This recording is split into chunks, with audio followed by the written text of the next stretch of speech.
नमस्कार मित्रों, आज हम सब बहुत ही व्यस्त जीवन से गुजर रहे हैं। काम का बोझ, पढ़ाई का बोझ, मोबाइल फोन के साथ व्यस्तता, दोस्तों के साथ व्यस्तता और न जाने सपने सजाने की अनेक कार्यों में व्यस्तता। लेकिन क्या हम कभी रुक कर सोचते हैं कि जिनके कंधों पर खड़े होकर हम आज इतनी ऊंचाई पर पहुंचे हैं, उनका क्या? हमारे माता पिता और बुजुर्ग, वे हमारे जीवन के वो पहले दीपक हैं जिन्होंने अंधेरा होते ही खुद जलकर हमें रोशनी दी। हमारी संस्कृति कहती है मातृदेवो भव पितृदेवो भव, अर्थात माता पिता भगवान के समान हैं और बुजुर्ग तो परिवार के वो बरगद के वृक्ष हैं जिनकी छांव में पूरा घर सुरक्षित रहता है। जिस प्रकार से एक वृक्ष अपनी जड़ों से शक्ति पाता है, उसी प्रकार हमारा जीवन भी माता पिता और पूर्वजों के आशीर्वाद से पुष्ट होता है। यदि जड़ें सूख जाएं, तो वृक्ष हरा नहीं रह सकता, और यदि हम अपने मूल को भूल जाएं, तो जीवन में सच्ची शांति नहीं रह सकती। तो माता पिता केवल जन्म देने वाले नहीं होते, वे हमारे पहले शिक्षक, पहले रक्षक और पहले उपास्य होते हैं, अर्थात वे हमारे लिए पहले पूजनीय देवता हैं। जब बच्चा चलना सीखता है तो माता पिता उसकी अंगुली पकड़कर उसे गिरने से बचाते हैं। उसी प्रकार जब वे वृद्ध हो जाएं तो हमारी उंगली उनका सहारा बननी चाहिए। तो हमारा सबसे पहला और सबसे बड़ा कर्तव्य है उनका सम्मान करें। सम्मान सिर्फ शब्दों में नहीं, व्यवहार में भी। जब वे बातें करें तो फोन साइड में रखकर ध्यान से सुनना, उनकी सलाह का महत्व देना, उनके सामने पैर फैलाकर न बैठना, उनसे ऊंची आवाज में बातें न करना, उनके अनुभवों को महत्व देना एवं उनका चरण स्पर्श करना। ये छोटी छोटी बातें उनके दिल को बहुत सुकून देती हैं। कई बार लगता है जमाना बदल गया है, लेकिन याद रखिए अनुभव कभी पुराना नहीं होता। बुजुर्गों का अनुभव जीवन की आंधियों से गुजरकर बना हुआ ज्ञान है। एक मेरे दोस्त थे, उनकी मां बूढ़ी हो गई थी, चलना फिरना मुश्किल था, लेकिन हर शाम वह घर लौटते ही पहले उनकी पैर दबाते, फिर चाय बनाकर साथ बैठकर बचपन की बातें सुनते। बस इतने से उनकी मां का चेहरा खिल उठता।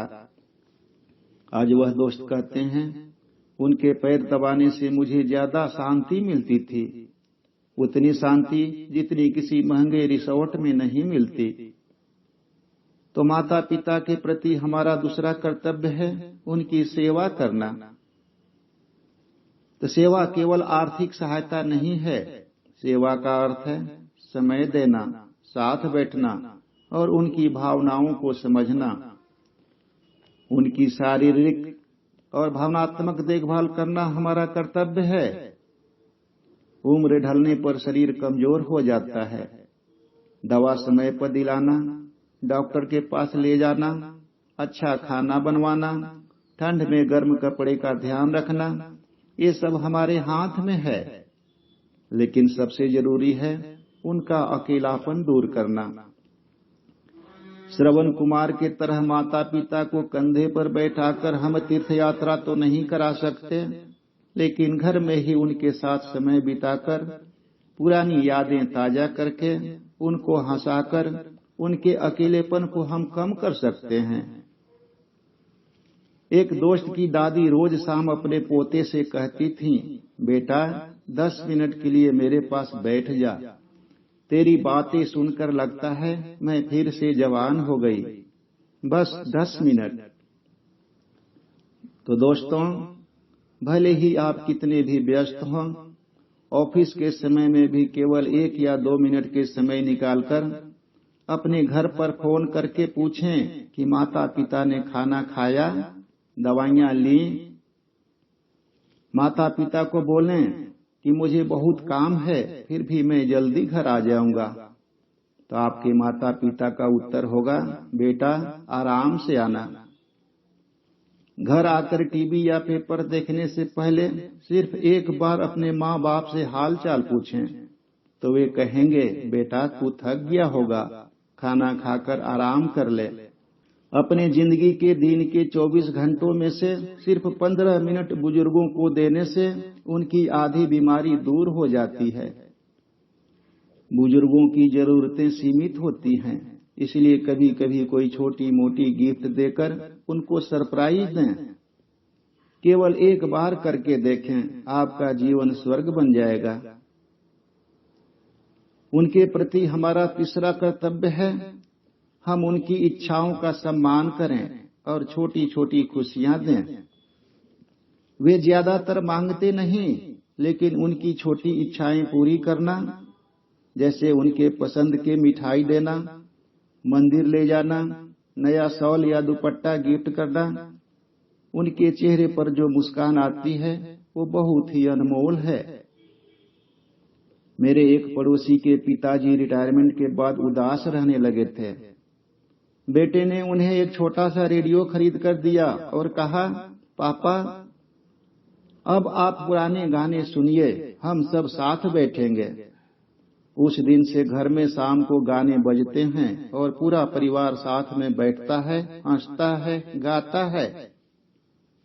तो मित्रों, बुजुर्गों का अनुभव सोने से भी ज्यादा कीमती होती है। उनकी गलतियों से सीखकर हम बेहतर निर्णय ले सकते हैं।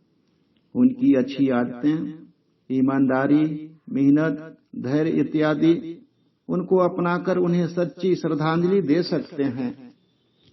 हम जो कुछ भी हैं उनकी तपस्या का परिणाम है। उन्होंने अपने सपनों का त्याग किया ताकि हमारे सपने पूरे हो सकें। जब पिता पुरानी शर्ट पहन लेते हैं और बच्चे के लिए नई खरीदते हैं, तो वह त्याग शब्दों में नहीं, प्रेम से लिखा जा सकता है। क्या हमने कभी बैठकर उनको धन्यवाद भी कहा? शास्त्रों में कहा गया है कि माता पिता की सेवा से पितृ ऋण का आंशिक परिमार्जन होता है। जो अपने माता पिता को प्रसन्न करता है, उस पर ईश्वर भी सहज प्रसन्न होते हैं। भगवान राम ने वनवास स्वीकार किया केवल पिता के वचन की मर्यादा के लिए। बुजुर्गों की छांव में मिलता है भगवान, माता पिता के चरणों में बसता है कल्याण। माँ की ममता चांदनी शीतल करती प्राण, पिता का साया ढाल है रक्षा करे महान। उनकी सेवा प्रेम से बन जाए वरदान, माता पिता के चरणों में बसता है कल्याण। झुर्रियों में अनुभव है, आंखों में अरमान, आशीषों की वर्षा से महके हर इंसान। जो शीश नवाए प्रेम से ऊंचा उसका मान, माता पिता के चरणों में बसता है कल्याण। न धन चाहिए न मान चाहिए, बस उनका सम्मान, उनकी हंसी में छुपा हुआ जीवन का वरदान। जहाँ वृद्धों का आदर हो उतरे स्वयं भगवान, बुजुर्गों की छांव में मिलता है भगवान। मित्रों, माता पिता और बुजुर्ग हमारे जीवन की जड़ें हैं। जड़ों को सींचते रहेंगे तो जीवन में फल फूल स्वतः आते रहेंगे। याद रखिए, जो आज बुजुर्ग हैं वे कभी हमारे तरह युवा थे। उन्होंने हमें उड़ना सिखाया, गिरने पर उठाया। अब हमारी बारी है कि हम उन्हें सहारा दें, प्यार दें, सम्मान दें, क्योंकि जब हम बुजुर्ग होंगे तब वही व्यवहार हमारे साथ होगा जैसा हम आज करते हैं। याद रखिए, जैसा आप बोएंगे वैसा ही काटेंगे। धन, पद, प्रतिष्ठा सब कुछ मिल सकता है, पर माता पिता का स्थान कोई नहीं ले सकता।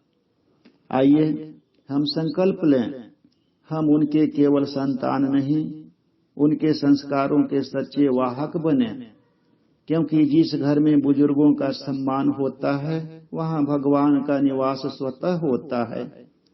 हर दिन थोड़ा समय माता पिता और बुजुर्गों के लिए निकालें। उनकी एक मुस्कान हमारे जीवन का सबसे बड़ा पुरस्कार होता है। तो दोस्तों, आज के इस आध्यात्मिक यात्रा को मैं यहीं पर विराम देता हूं और इसी प्रकार के एक नए विषय के साथ अगली बार मैं पुनः आपसे मिलूंगा। तब तक के लिए आप सबको नमस्कार। जय हिंद, जय भारत।